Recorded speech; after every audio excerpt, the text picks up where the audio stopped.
Olá, boa noite.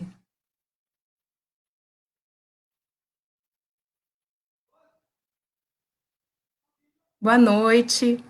Sejam bem-vindos a mais um Pessoal Convida. Já estamos começando a nossa transmissão ao vivo. Nossa transmissão hoje vai tratar de um tema bem importante, caro para todos nós e todas nós, que é sobre o agosto lésbico. Temos convidados incríveis que daqui a pouco eu vou chamar, já já. O Wesley já chegou aí. Renata, oi Renata, beijão. Nelson também, o pessoal está chegando. Então, para introduzir o tema de hoje, a gente vem falar, reforçando a importância das lutas feministas na perspectiva interseccional, né? Então, a gente precisa ter atenção aos vários níveis de opressão que muitas de nós estão sujeitas, nós mulheres, e que não são visíveis, ou muitas vezes possíveis de modificar se a gente continuar a lidar com essas questões em caixinhas separadas. A gente precisa entender que o feminismo, ele deve ser de classe, de raça, antirracista e também atento a várias opressões que ocorrem e que se intensificam, que se uma de nós não estivermos livres, nenhuma das mulheres vai ter essa liberdade, né? A luta, ela é plural, ela precisa ser ampliada. Então, nós temos uma constante invisibilização das lésbicas na sociedade, que sofrem com violência. Então, é preciso resistir. É mais do que orgulho. A gente comemorou o dia, na verdade, não é uma comemoração, porque é uma luta, né? Mas o dia do orgulho lésbico, nessa semana. Então, precisamos reforçar essa luta e hoje vamos dialogar com 4 mulheres muito potentes, maravilhosas, que é a Babu Galvão, a Misha, a Fernanda Coelho e a Lili Lima. Então, vou chamá-las aqui para se apresentar, vou colocar todas aqui na tela para dar boa noite. Boa noite, maravilhosas. Tudo bem por aí? Então, Boa vamos começar com as noite. apresentações. Boa noite, Lili. Vamos começar com as apresentações. Quem começa é a Babu Galvão.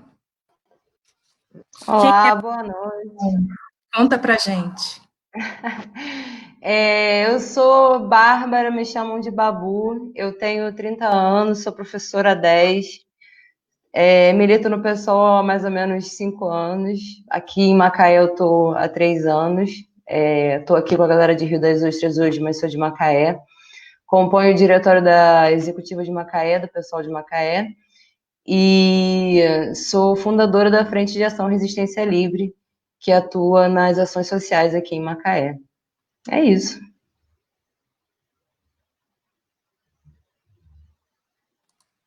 Bacana, Babu. Obrigada por ter aceitado o convite. Que bom que você está aqui com a gente hoje. Então, vamos agora para a apresentação da Fernanda Coelho. Olá, boa noite a todas e todos. Eu sou Fernanda Coelho, sou mulher negra, sou autônoma, tenho um salão voltado para cabelo afro, sou militante do PSOL e do Resistência.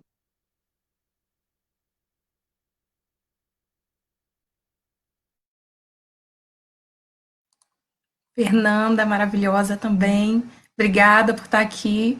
Agora vamos para a apresentação da Liliane Lima. Pode ir, Liliane, é com você.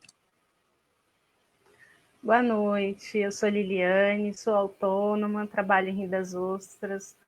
eu tenho 32 anos, eu atuo no Pessoal Rio das Ostras, sou do Resistência, mulher, casada, lésbica, mãe, e é isso.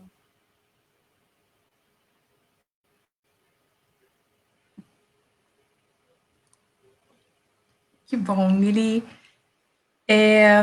Faltou a Mídia se apresentar. Vamos lá, Mídia. Olá, boa noite a todas, todos e todas.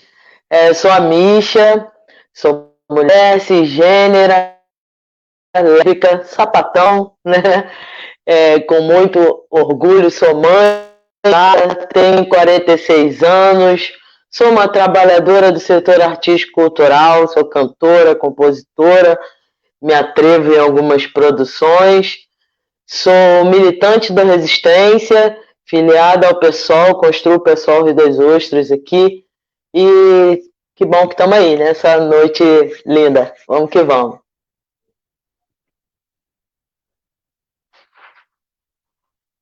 Isso aí, uma noite linda, de muito orgulho, contra qualquer preconceito que a gente vai passar.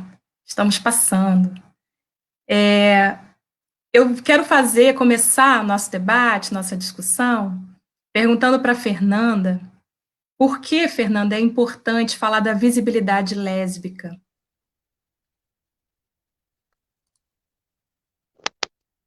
Então, é uma questão que, durante muitos anos na militância LGBT,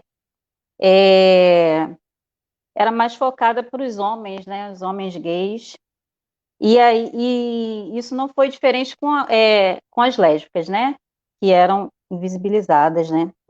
Inclusive, a mudança da sigla GLS para LGBT foi justamente na tentativa de trazer o L para frente e tirá-lo da invisibilidade, né? Afinal, se a gente se sente invisível, a gente não consegue ter voz de lutar pelos nossos direitos. E aí essa é uma luta antiga de tirar nós mulheres até da militância LGBT+, da invisibilidade, né? Eu queria falar um pouquinho também sobre a lesbofobia, que é uma discriminação sofrida por mulheres. E ela é diferente da homofobia, né? Porque além do preconceito todo que a gente sofre de orientação sexual, essas mulheres também são vítimas de machismo, né? E tem as violências mais comuns, que são o apagamento da nossa sexualidade, a fetichização e a objetificação do relacionamento entre mulheres.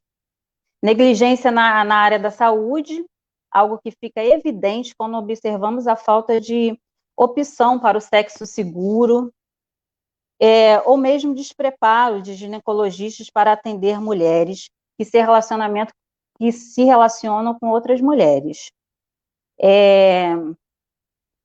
As perguntas, quando a gente vai ao ginecologista, são sempre direcionadas falando de você enquanto mulher tendo um parceiro, né? E sofremos também agressões físicas, psicológicas, estupro corretivo, termo que se refere ao estupro, né, na tentativa de corrigir a sexualidade, né, da mulher lésbica. Essas violências ficam bem evidentes, né? A gente ouve frases do tipo: diz que é lésbica, mas é porque não se relacionou com o homem certo. Perguntas como: posso participar? Ou posso ficar olhando? Entre outras, né? As consequências sociais da invisibilidade lésbica geram diversos prejuízos para nós. Frequentemente, nas escolas, a educação sexista e lesbofóbica é responsável por desinformação sobre alternativas possíveis para exercício livre e seguro da sexualidade. A gente já, desde pequena, já se sente inseguro, né, para estar nos colocando a nossa sexualidade, né, até na escola. Os professores, muitas vezes, não estão aptos ou não estão interessados, né, em trabalhar essa temática. Além disso, são pouco relatadas as situações de postura crítica de professores, né? Que as pessoas não denunciam, né, quando é tratado pelo professor com preconceito, né? Poucos discutem as relações de gênero. Na saúde também, né, a mulher lésbica encontra profissionais que, com frequência, não demonstram preparo, algumas vezes não demonstram interesse para essas possíveis especificidades e necessidades. Essa lacuna é observada desde o momento da formação dos profissionais da saúde, muitas vezes de cunho moralista da heteronormatividade. Frente a essa problemática, e por medo de se sentirem constrangidas, eu trouxe alguns dados: 40% das lésbicas que vão ao ginecologista sequer dizem um profissional que se relacionam com mulheres. 28% delas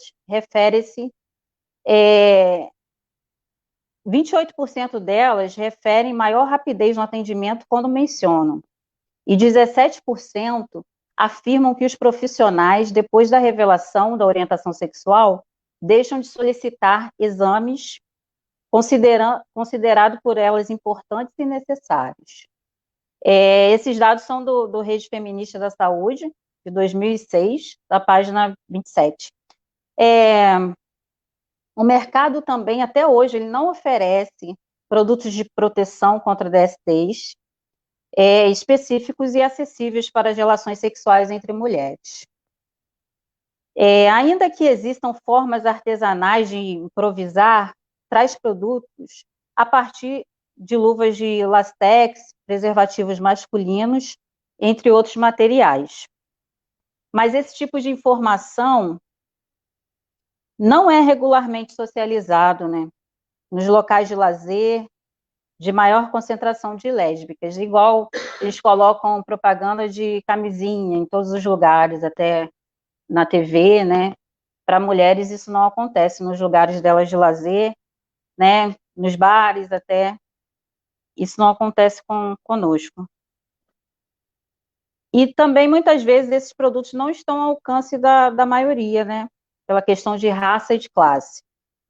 Vale ressaltar que essas violências são mais fortes, como falamos, de mulheres negras, periféricas e transexuais.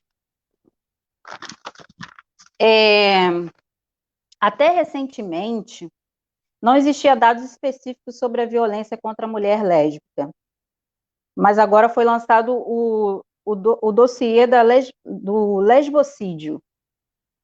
Esse termo foi criado pelo Núcleo de Inclusão Social, UNIS, da Universidade Federal do Rio de Janeiro, UFRJ, que conduziu essa pesquisa. O termo lesbocídio, dentre outras motivações, é proposto por esse dossiê como forma de advertir contra a negligência e o preconceito da sociedade brasileira para com a condição de lésbica, em seus diversos âmbitos, e consequências muito irremediáveis, como a morte das lésbicas por motivação de preconceito contra elas, ou seja, a lesbofobia. Ódio, repulsa, discriminação, né, contra a nossa existência. Esse aí é um trecho do dossiê da lesbofobia. E o relatório, ele aponta que ao menos 126 lésbicas foram assassinadas no país entre 2014 e 2017. Só em 2017 foram 54 casos, um aumento de mais de 237% em relação a 2014. 2017 foi também o ano que foi registrado o maior número de suicídio. Foram 19 suicídios em 2017. Além disso, 71% dos crimes aconteceram em espaços públicos. 43% dos assassinatos eram pessoas desconhecidas pela vítima. 83% das mortes foram causadas por homens. Esse levantamento foi feito a partir de dados coletados nas redes sociais, sites, jornais e outros veículos de mídia.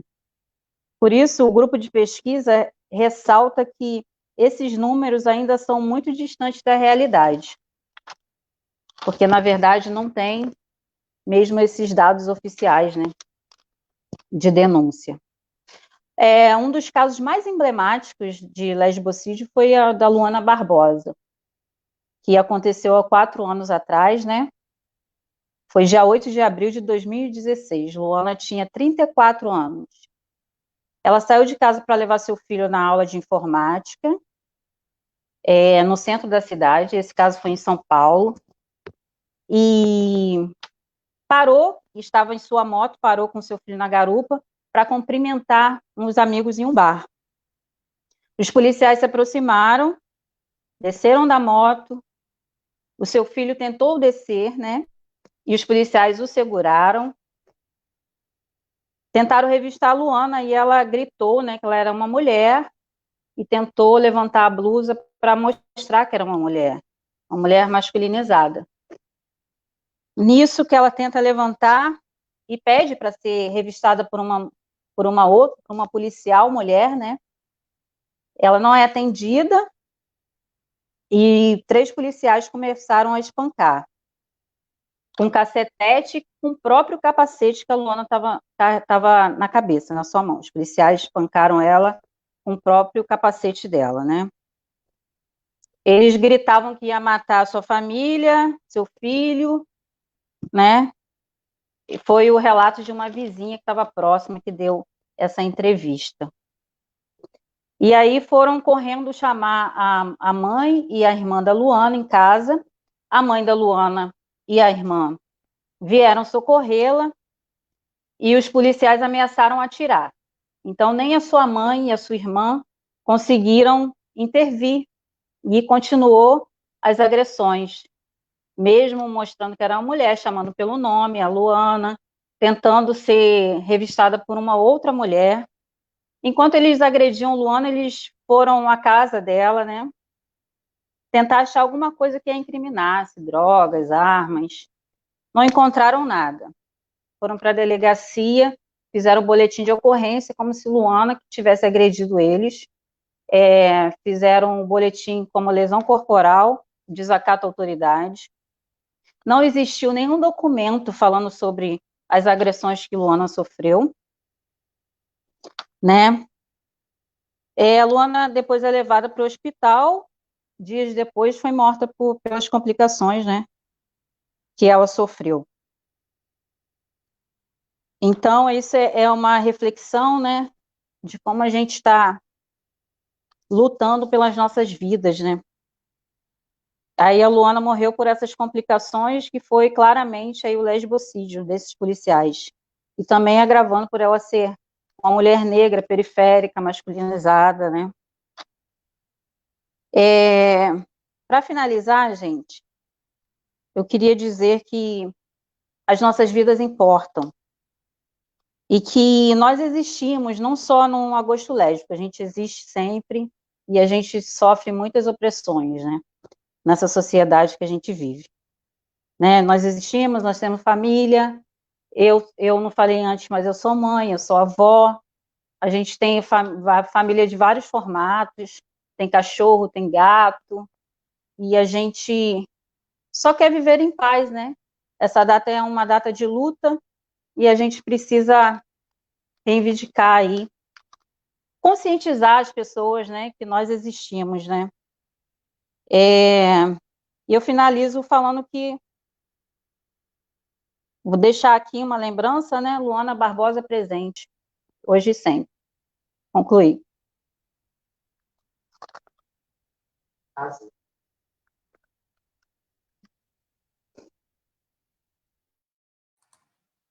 Belíssima fala, Fernanda, emocionante, muito emocionante mesmo. É incrível como esse debate ele precisa acontecer, né? Ele acontece muito pouco, na minha opinião.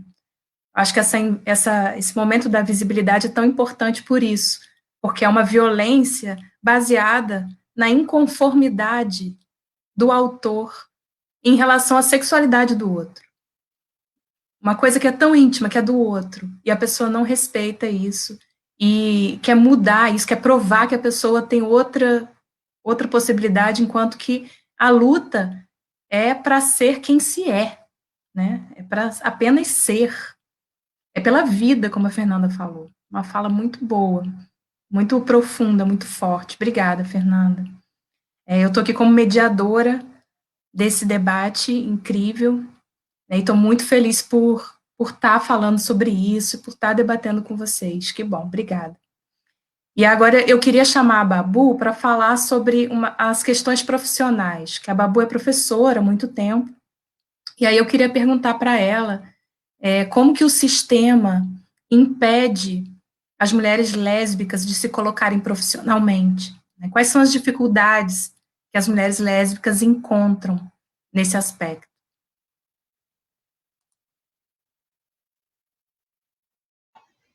Boa noite, gente, de novo. Dentro da sociedade misógina que a gente vive, as mulheres lésbicas estão constantemente sofrendo abusos e agressões de toda forma, como a Fernanda colocou. Uma delas é dentro do sistema capitalista, na parte do emprego. Porque eu como professora, vou dar alguns exemplos pessoais aqui para vocês, mas numa visão geral, a mulher é colocada em posição de enfeite em muitos empregos. Por que é sempre a recepção, a secretaria? A gente sempre relaciona ao feminino. Nunca ninguém pensa que é o recepcionista ou a secretária. Por quê? Porque a pessoa que está à frente da empresa tem que estar ali para enfeitar, tá ali para mostrar o rosto. Então, eu trabalhei em muitos lugares em que as recepcionistas eram obrigadas a colocar maquiagem. Não tinha opção. Elas tinham que usar maquiagem para estar ali representando o nome da empresa. E eu sofri alguns tipos diferentes de preconceito sendo professora durante a vida. Uma vez eu fiquei 6 meses só no lugar porque me demitiram simplesmente porque eu trouxe o assunto à tona em sala de aula. Não sobre a minha sexualidade, mas sobre sexualidade, né? Eu falei sobre todas as letras da sigla na aula. Eu não estava falando da minha vida, mas isso incomodou muito aquele curso que se disse conservador e não aceitava esse tipo de aula, que a gente não ensinava sexualidade para os alunos. E quando as pessoas dizem isso, elas realmente acreditam que a gente tem o poder de ensinar alguém a ser lésbica ou a ser gay. Olha, esse poder seria interessante, inclusive, mas nós não temos esse poder. Nós não temos o poder de influenciar a sexualidade de ninguém. Muitos de nós tivemos pais e mães heterossexuais e somos lésbicas, ou os meninos são homossexuais, sem deixar de visibilizar os bissexuais. Mas falando hoje aqui de nós lésbicas, dentro da minha profissão, eu trabalho com todas as idades de alunos, mas com criança, engraçado vocês pensarem, vocês que são mães, quantos professores homens vocês viram na creche ou na aula infantil?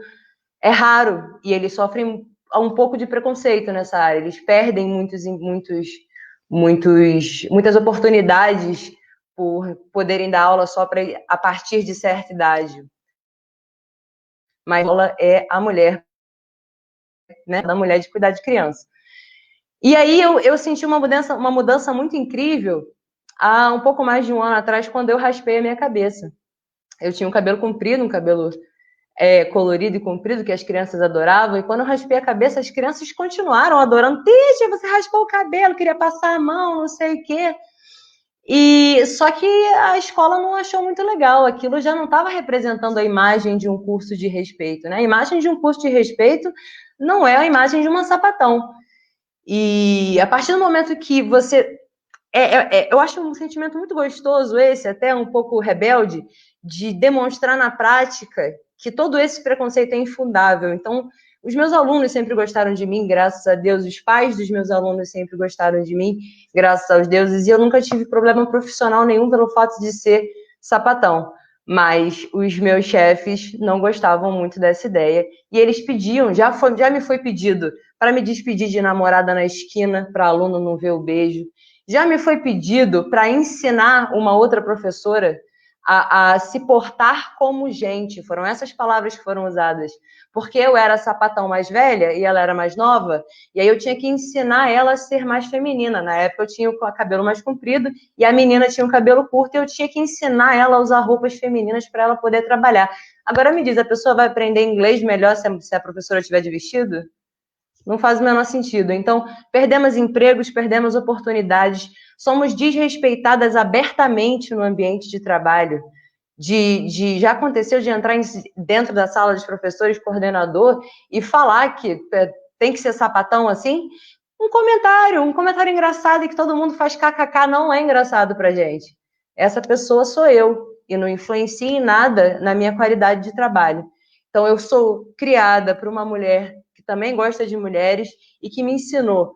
Na realidade, ela sempre foi a mãe mais presente, sempre esteve lá para os filhos dela, cuidando, sendo a melhor mãe que ela poderia ser, e nunca deixando de ter a identidade dela, nunca minta para si mesmo, seja verdadeiro com quem você é. Essa mesma mãe também ficou um pouco preocupada quando eu contei para ela que eu gostava de meninas. Eu me lembro que ela dizia que eu ia apanhar na rua. E eu falava para ela que alguma geração tem que apanhar na rua. Alguém vai ter que apanhar na rua para essa realidade mudar, para as pessoas começarem a engolir que a gente existe, a gente não vai mais se esconder. A gente não se encaixa nessa pequena caixinha que a sociedade inventou e manteve, de que para ser menina você tem que agir dessa forma. Inclusive, tem muitas meninas masculinas que são heterossexuais, então essas caixinhas realmente não importam, não dizem nada sobre o ser humano. Então, a minha consideração final é de que vamos mostrar para eles não só que somos mulheres de luta, que somos mulheres competentes e inteligentes, mas que existimos. Eu acho que o fato de se colocar como uma mulher lésbica, você não precisa andar com um broche, sou sapatão, mas se coloque, diga no seu ambiente de trabalho, nos seus locais, a minha companheira, a minha namorada, a minha esposa, vamos parar de se esconder. Quantas de nós, eu no começo de carreira, inventava meu namorado, meu marido, isso já acabou. A gente está em 2020 e a gente já mostrou que a gente existe, e da nossa capacidade de luta e da nossa capacidade profissional. Então é isso que eu tinha para falar com vocês sobre isso, gente. Obrigada. A Cláudia está colocando aqui, preciso conhecer essa mulher, que espetacular que ela é, Babu. Obrigado, Cláudia. Arrasou, Renata também colocou. O Nelson mandou aqui, ó, orgulho dessa minha irmã. Várias mensagens chegando. É muito interessante porque eu também sou professora, né? E eu lido muito com essas questões em sala de aula. A Babu falou uma coisa bem comum, porque a gente precisa falar de sexualidade, principalmente quando a gente trabalha com adolescente, que tem todo um questionamento natural da idade. A gente fala muito. E é incrível o quanto eu vejo o sofrimento de alguns alunos e alunas, né? Recentemente tinha uma aluna, vou contar uma história aqui. Hoje nem pretendia falar muito, mas vou contar uma história. Contar uma história que tinha uma aluna que foi a sala que eu estava lá, enquanto professora, com a mãe dela, e aí me falou que a mãe queria tirar ela da escola. E aí eu fui conversar com a mãe, falei, não tira ela da escola, eu trabalho no IFE, né, o IFE dá muitas oportunidades, é importante, e era uma família que tinha uma vulnerabilidade social, então fui mostrar para ela que era importante para o futuro da filha. E aí a mãe falou que ela tinha que tirar, que tinha que colocar a menina na igreja para se curar, porque as companhias estavam levando ela para um mau caminho, né? Porque ela disse para a mãe que era lésbica. E aí a mãe muito sofrida e a filha muito sofrida, e a filha olhava para ela, aquilo me marcou muito, e falou assim, mãe, eu só quero que você me ame como eu sou. Gente, aquilo foi impactante, assim, marcante. E é incrível quanto o preconceito traz sofrimento, e traz sofrimento para a mãe também, é um preconceito que traz sofrimento para as duas, né? Para que isso?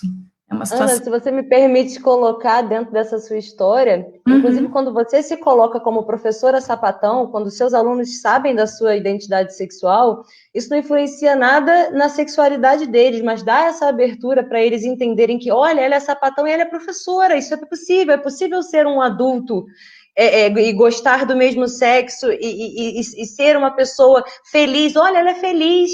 Então, muitos deles, inclusive aqui no interior, eu vejo isso com muita força, que os pais são completamente contra e rechaçam, muitos deles escondem. Então, ter uma identidade, ver alguém, né, mostrando essa identidade, dá para esse adolescente essa esperança de que eu também vou chegar lá, eu também vou ser um adulto de sucesso sendo quem eu sou. Isso é muito bacana. É um exemplo, uma referência, né? Importantíssimo. Acho que é por aí mesmo. Essa visibilidade passa por aí, né? Agora, para chamar a Lili para conversa. Então, Lili, Rio das Ostras é uma cidade bem conservadora, né? A gente tem aqui no segundo turno, para ter uma ideia, 75% dos votos foram no Bolsonaro nas últimas eleições. Então, não é à toa que nós temos essa cidade tão conservadora. Como que é ser lésbica numa cidade pequena e com esse perfil? Conta pra gente.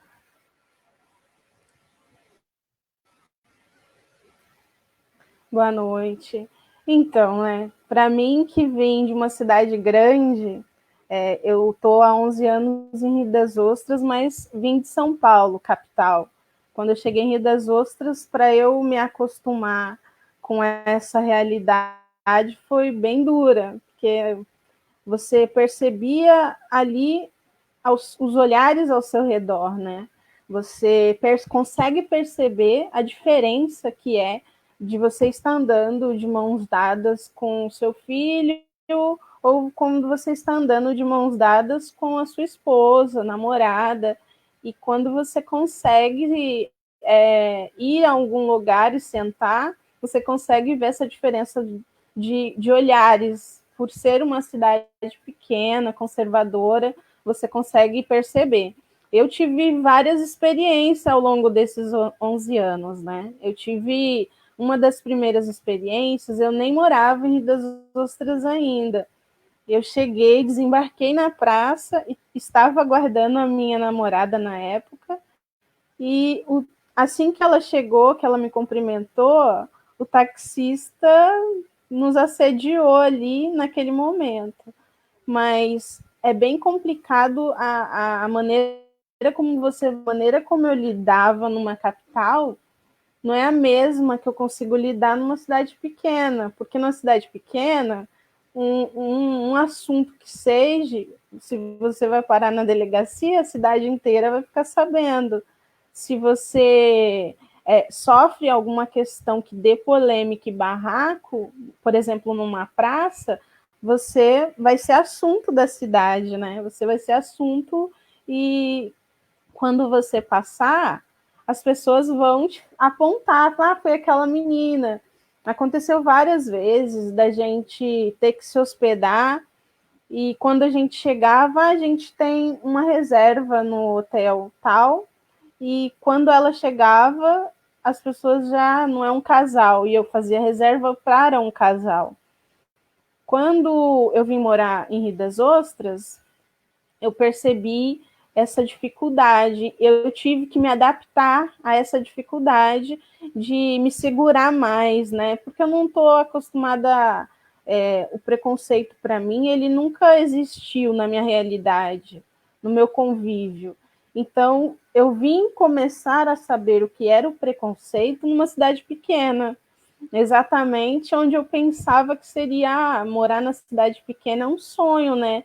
Você vai ter melhor qualidade de vida, vai ter melhor qualidade para o seu filho, você vai ter uma casa, vai construir um lar, vai casar e vai viver uma vida tranquila, mas é totalmente ao contrário. Você tem que fazer as pessoas te respeitarem por você ser quem você é. E eu e a minha companheira, a gente lidou muito com isso, até as pessoas começarem a olhar para a gente, nos ver como mulheres casadas, mães, e nos respeitarem profissionalmente e no dia a dia, né? Profissionalmente, assim, eu não tive tantos problemas. A minha mulher até teve alguns, assim, que as pessoas meio que tinham aquele certo preconceito quando estávamos nós duas, mas quando a gente fala de emprego, de vivência da cidade, tudo gera a questão do respeito. Nós temos que ter e fazer as pessoas conhecerem a gente para se conquistar o respeito, né? Nós temos muitos amigos e que, ao longo desses anos, hoje nos admiram, nos respeitam, mas foi conquistas, né, para entender que nós somos uma família. Tanto quando a gente ia nas reuniões da escola, às vezes a gente fazia questão de ir juntas, porque éramos uma família, um filho, e tínhamos que mostrar isso na sala para as outras pessoas que estavam acostumadas ou só com a mãe, ou só com o pai. Normalmente só a mãe que iria estar em umas reuniões dessas, né, de escola. E é bem assim, viver cotidianamente numa cidade pequena requer muita, mas muita paciência e muita luta, assim, luta pelos seus direitos, lutas pela saúde. Eu demorei anos para conseguir uma médica. Hoje eu não consigo ficar sem ir na minha médica. Eu falo, nossa, demorei muito para chegar até essa médica e ela entender os meus pontos, ela entender que eu sou casada com uma mulher, não sou casada com um homem, eu tenho um filho e não sou casada com um homem, e fazer com que ela me atendesse da maneira com que eu colocava para ela. E foi assim por muitas vezes, com várias outras questões. Quando o meu filho tinha 8 anos, mais ou menos, a gente estava numa praça, na Praça da Concha, sentadas, e não estávamos fazendo nada, apenas sentadas vendo ele brincar. Alguma família conservadora se sentiu incomodada com a nossa presença, e nós tivemos que ficar ali, mas a guarda nos abordou e falou que era a gente se afastar, porque a gente estava incomodando algum casal homofóbico.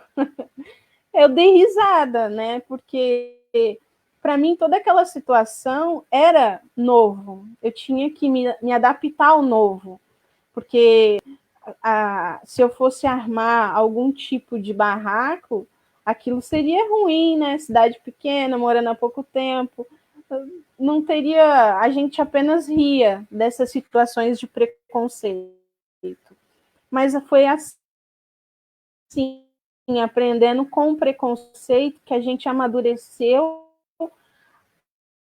a nossa calma, a nossa paciência, e fez com que as pessoas, se não é a nossa família, nós não somos nada, amigos. Acho que o maior desafio é você estar numa cidade pequena com a sua família, e a sua família ter que falar de vocês, né, no caso a gente, para os amigos. Não, elas são um casal, tem um filho, ela não é amiga dela, elas são casadas, e isso é que vai chocando quando você encontra pessoas conservadoras, né? Se você vai numa festa, algum ambiente social, as pessoas perguntam: vocês são amigas? Não somos amigas, né? Somos casadas. Eu acho que esse é o maior dos desafios de uma cidade pequena, é exatamente assim. Você ter que se impor e impor respeito, e fazer com que as pessoas te respeitem por ser quem você é, e ter orgulho de ser quem eu tenho muito orgulho de ser quem eu sou, de ter a família que eu tenho, e de manter isso numa cidade pequena. Não é fácil, já tive vontade de voltar para a minha cidade, porque é muito mais fácil você ter uma família numa cidade grande, onde ninguém vai te reconhecer, onde ninguém vai falar com você muito, você se fecha naquela bolha. Mas aí isso não é um desafio, é você voltar para o armário sem querer voltar. Eu tenho muito orgulho de ter conquistado ao longo desses anos toda essa trajetória, e eu amo a cidade que eu escolhi viver com a minha família, e eu amo Rio das Ostras.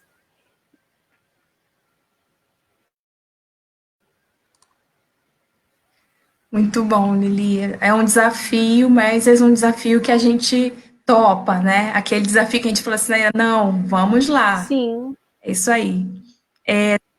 Mensagens aqui da sua família, reforçando tudo isso que você disse, né? Do amor, seu filho dizendo que tem muito orgulho, que te ama, sua cunhada, seu cunhado, que coisa bonita, né? De estar aqui mandando essa energia toda boa pra gente. Muito bom, obrigada. A Andressa, você quer falar? Quer mandar beijinho também? Não, então, para finalizar, eu acho que assim, quando a gente tem família, quando a gente tem base e amigos, a gente se fortifica, a gente sente mais forte para aguentar essas lutas, e a gente às vezes passa por algum tipo de preconceito que a gente nem percebe.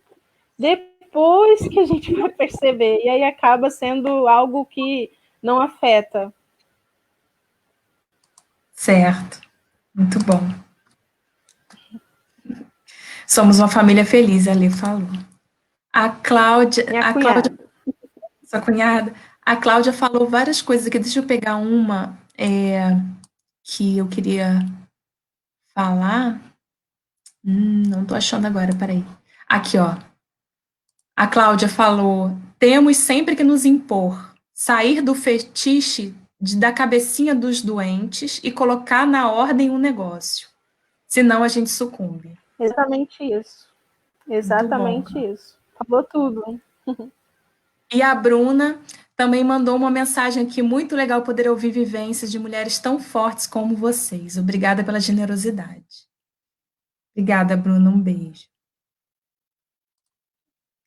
Então, agora vou chamar a Misha aqui para a gente continuar.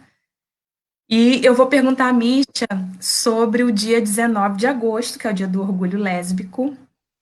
Ela fez uma uma postagem nesse dia, no Facebook, me chamou muita atenção. Ela veio contando a história da luta desse dia, né? E aí eu queria que você falasse um pouquinho para a gente o que marca essa data, né, para contar isso, e também como você, enquanto artista lésbica na cidade, encontra essas barreiras, ou como que você acha que deve ser a luta. Então fala um pouquinho com a gente. Obrigada, Ana Paula. Nossa, ouvindo as companheiras aí, eu me emocionei. Tive que me recompor aí com o comentário do Igor, né, filho da Lili. De verdade, assim, veio lágrima nos olhos. E como é bom a gente saber que não está sozinho, né? Então, falar o porquê, né, do agosto lésbico, né? Então, assim como aconteceu em Nova York, né, no bar Stonewall, né, em 1969, aqui também aconteceu em um bar, né? Aconteceu um dos maiores movimentos LGBTs do Brasil durante a ditadura militar, né?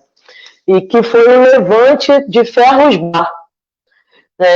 Ferros Bar é um bar no centro de São Paulo, próximo ao Bar Riviera, né, que era outro bar conhecido pela presença de intelectuais, artistas, comunistas, assim como nós. E em 1967, por volta disso, o Ferros Bar ele começou a ser ocupado por mulheres lésbicas, né, se tornando um ponto de encontro e também um ponto de discussão, onde as pessoas se reuniam para falar sobre um assunto que é tão caro para nós, né?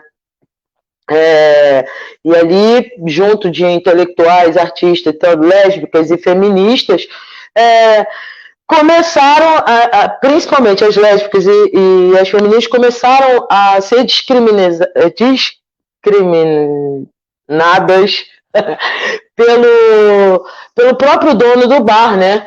E isso porque elas começaram a distribuir panfletos, né, de orientação e venda de folhetos também, que se chamava Xana com Xana, né? Mas eram panfletos, eram políticos, mas também de orientação para aquelas mulheres que estavam ali.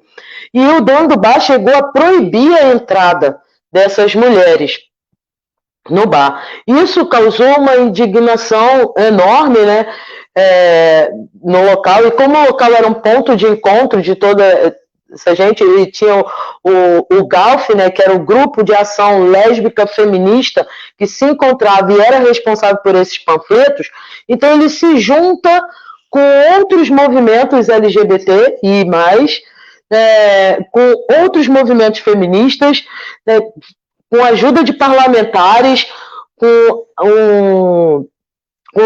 tiveram membros da OAB, todo esse amparato assim, né, de indignação, parte da sociedade também, e a mídia também, na época, saiu em jornais e tudo. Teve uma grande manifestação no dia 19 de agosto de 1983. Gente, se a gente parar para pensar, não é tanto tempo assim, né? Não é tanto tempo assim. Olha, em 1969 aconteceu um levante lá em Stonewall. E aí no Brasil, diante de vários movimentos, já tivemos a parada LGBT antes disso e tudo mais, nós, lésbicas, fizemos um levante em 1983. Não é tão longe assim, né? E isso teve uma grande repercussão que fez com que o dono do bar fizesse uma retratação pública, reabrisse o bar para as mulheres lésbicas e para as feministas. Normalmente, a venda dos panfletos e a distribuição conseguiu dar continuidade a partir disso. Mas não é só por essa data que agosto é considerado o agosto lésbico, né? No dia 29 de agosto, também é uma data muito importante. O dia 19, ele é o Dia Nacional do Orgulho Lésbico, e o dia 29 de agosto é o Dia Nacional da Visibilidade Lésbica. Então, são duas datas que se unem no mês de agosto, né? E essa data é importante porque foi escolhida por causa do primeiro Seminário Nacional de Lésbica que aconteceu no Brasil, que é o Senale, né, que foi construído por um coletivo do Rio de Janeiro, um coletivo de lésbica do Rio de Janeiro, e isso foi só em 1996. Olha o tempo que se leva de um ponto a outro para que coisas possam ser construídas, né? E esse seminário ele foi um grande marco histórico nos avanços de direitos para as mulheres lésbicas, né? Foi um grande avanço histórico, porém, né, ainda não chegamos nem no joelho, né, de conseguir algo para nós, assim. Ainda temos muito que lutar, assim. O agosto lésbico é um mês de comemoração, é um mês para se ter orgulho de quem somos, de quem queremos ser, mas é um mês da gente reafirmar o nosso espaço enquanto mulher lésbica, né? Porque até mesmo dentro dos movimentos LGBTs nós somos apagadas, isso é real, sabe? Isso acontece mesmo dentro dos movimentos. Então, assim, e contando um pouco da minha história, né, eu me emocionei muito com as falas anteriores, nossa, um pouquinho de cada, né? A Fernanda trazendo a história da Luana, mercado de trabalho com a Babu. Nossa, eu tenho 46 anos, gente. A gente é discriminado a todo instante, sabe? E aí vem a Lili e fala de Rio das Ostras, também é uma cidade que eu amo, uma cidade que escolhi para viver, sou casada, tenho uma família aqui, né? Minha companheira está na live, que é a Fernanda, né? Para quem não sabe. E a gente constrói uma vida aqui. E a gente, diante desse cenário que estamos vivendo, né? Desse desgoverno que está aí, que é do Bolsonaro, e com toda essa coisa que aflorou, né? Nesse momento, é muito difícil para nós. Para mim, às vezes é um pouco menos difícil, porque eu sou uma artista da cidade. Sou conhecida, as pessoas me olham, me admiram, me conhecem, e aí mascaram um pouco o preconceito, né? Mas eu não me engano com isso, porque é como se eu já falei sobre isso em outros espaços, e vou repetir aqui, reforçar. É como se eu fosse a mulher barbada do circo. Eu sou uma atração. Eu estou ali para divertir as pessoas. Mas quando a Misha sai e vai à padaria e as pessoas te olham de cima e embaixo, né? Por eu ter um jeito mais abrutalhado, cabelo curto, gostar de usar bermuda, chinelo, porque é assim que eu gosto de me vestir, não é para ser parecida com homem, é porque eu gosto de me vestir assim. Não tem essa de roupa de menina e roupa de menino. A gente se veste do jeito que a gente quiser. Então eu me sinto dessa forma, né? Como a mulher barbada do circo, que tá lá, vai divertir, todo mundo vai rir, vai cantar junto e tal, e sair dali, a gente se torna outra coisa. Né? Quando vai à padaria, quando vai ao supermercado. Eu já tive comércios aqui em Rio das Ostras que se recusaram a me vender. Sabe? De chegar no comércio, tá ali com o cartão da pessoa olhar para mim e inventar 1 milhão de desculpas e você perceber de que realmente não quis me vender porque eu sou lésbica, né? Porque eu sou sapatão. Eu gosto dessa palavra sapatão, sabe? Acho que quando a gente se assume sapatão, ela deixa de ser xingamento, né? Como muitos gostam de fazer. Ah, sou sapatão, sapatona. Não, eu sou sapatão mesmo, sabe? E tenho orgulho de ser. Acho que a gente tem que pensar bastante. A gente não pode se calar, tem que se mostrar, como já foi falado antes. A gente precisa se mostrar cada vez mais. Eu também tenho uma filha que vai fazer 22 anos agora, em setembro. E eu me emocionei com o filho da Lili justamente por isso, porque é a frase que ela manda para mim quase que diariamente. Mãe, eu te amo. Ela não está morando aqui, né? Porque já está seguindo a vida dela, morando no Rio, correndo atrás da vida.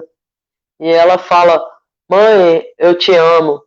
Isso pra gente parece que tem um peso tão grande, sabe? Um peso tão satisfatório, porque não era isso que a sociedade queria. Eles queriam que os nossos filhos nos odiassem, né? E não, eles nos amam porque nós somos quem somos. Não, a gente não precisa se esconder sem essa de que eu moro com a minha amiga. Não, eu moro com a minha companheira, sou casada, como a Lili falou muito bem, sabe? Sou casada, temos filhos, tenho gato, tem cachorro, só não tem passarinho porque eu sou contra ter passarinho preso em gaiola. É isso, sabe? Vida normal. Mas a gente tem que pensar, assim, em uma série de lutas que a gente precisa travar fora do mês de agosto, sabe? A gente precisa pensar e construir a nossa identidade enquanto mulher lésbica fora do mês de agosto, né? A gente aproveita dele, comemora, mas a gente precisa lutar todos os dias, sabe? Ter nascido lésbica já é um momento de militância. A gente já, desde o momento que a gente se aceita, a gente começa a militar porque a gente acredita que todo mundo tem o direito de ser feliz e de amar quem a gente quiser. E é isso, sabe? Esse período é o período da gente refletir, de pensar, de cobrar responsabilidade do Estado também sobre isso, sabe? Que um país que mais mata LGBTs no mundo, um dos países que mais mata LGBTs no mundo, sabe? A Fernanda apresentou alguns dados de lesbofobia, de lesbocídio, mas quantos casos de feminicídios não estão inseridos nesses dados? Quem somos nós? Onde que nós estamos? Cadê os números? Os dados vão até 2017, praticamente. Não há um estudo que faça, que comprove que nós não estamos no meio do feminicídio, né? Então, assim, mas deixando a mensagem mais positiva, é de que a gente não pode desistir, a gente tem que lutar, por mais que demore, por mais que seja difícil, temos que lutar contra a misoginia, temos que lutar contra o machismo e contra a lesbofobia. Então, agradecer demais de estar aqui nesse espaço. Eu vou encerrar e passar a bola para a Ana. Muito obrigado.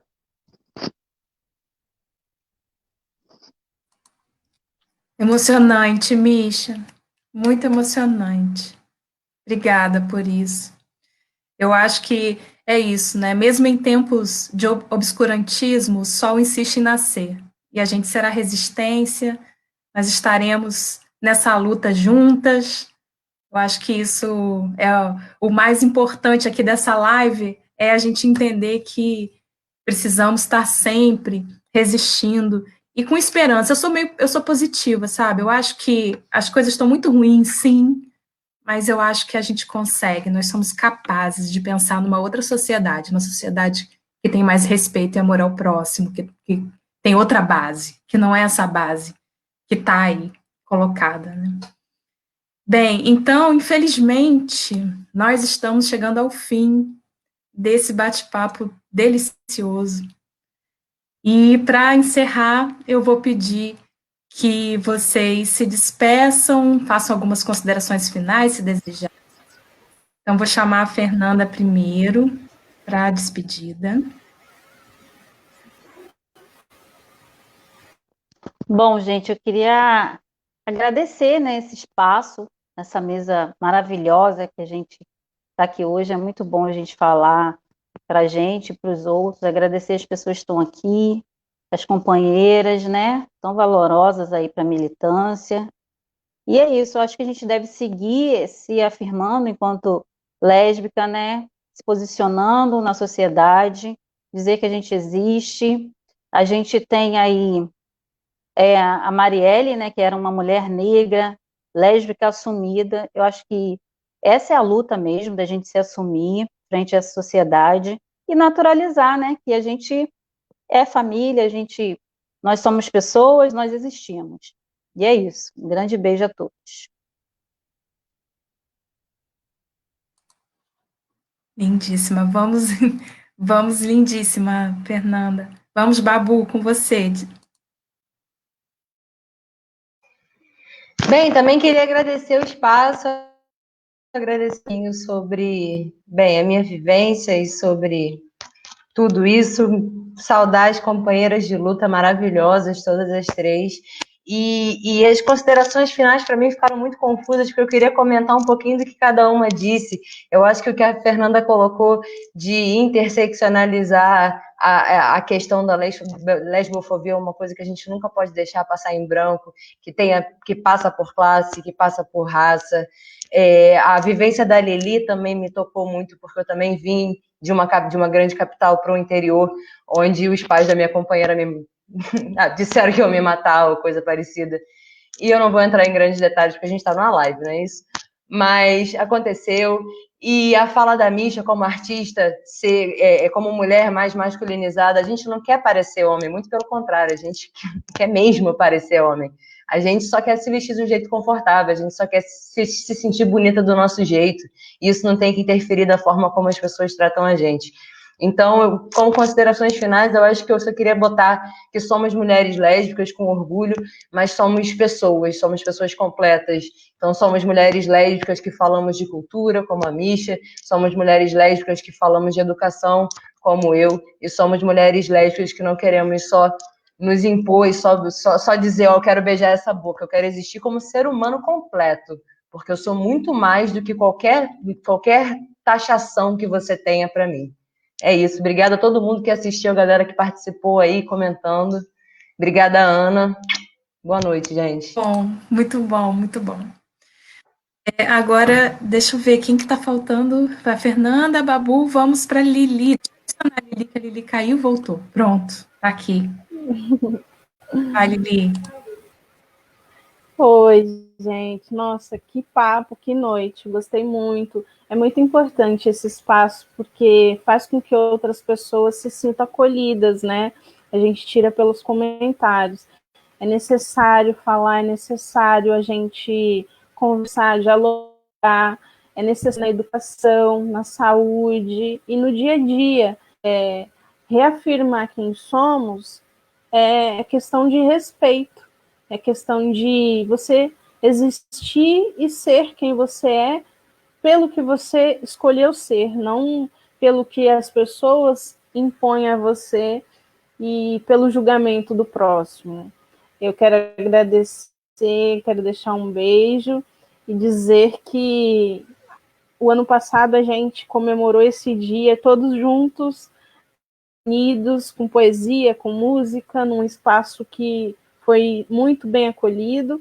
E isso faz falta, né? O convívio social faz falta, mas que em breve a gente vai poder fazer isso novamente. Beijo, boa noite.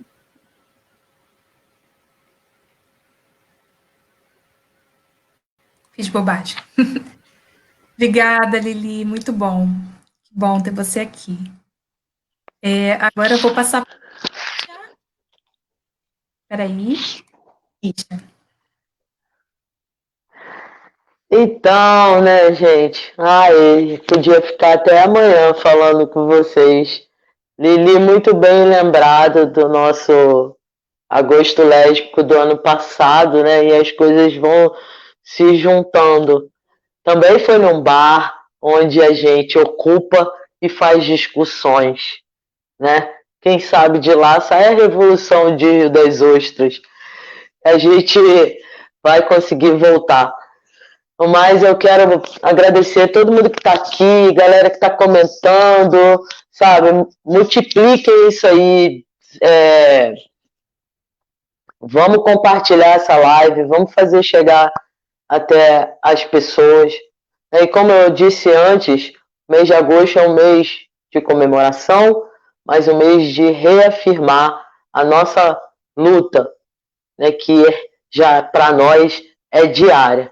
Agradecer Lili, Babu, Fernanda, Ana maravilhosa, sempre uma delicadeza em conduzir esse assunto, uma estudiosa de tudo que ela pega para fazer. Sou muito sua fã. E é isso. O recado final que eu deixo é que eu não preciso que me aceitem. Eu preciso que me respeitem. Porque nós lutamos, nós existimos e resistimos. É isso. Obrigado. Muito bom, muito bom. Misha, sua linda, muito bom. Gente, então a gente vai encerrar. Só quero dizer que semana que vem a gente tem mais uma live, mais um ao vivo. Dessa vez vamos falar sobre as mulheres na política. Então fiquem ligados aí. Semana que vem, na quinta-feira, que vai ser na semana que vem, às 19 horas. Um beijo para vocês. Obrigada por todos que estiveram na live, comentaram. Beijo, suas lindas, maravilhosas. Esther, beijo.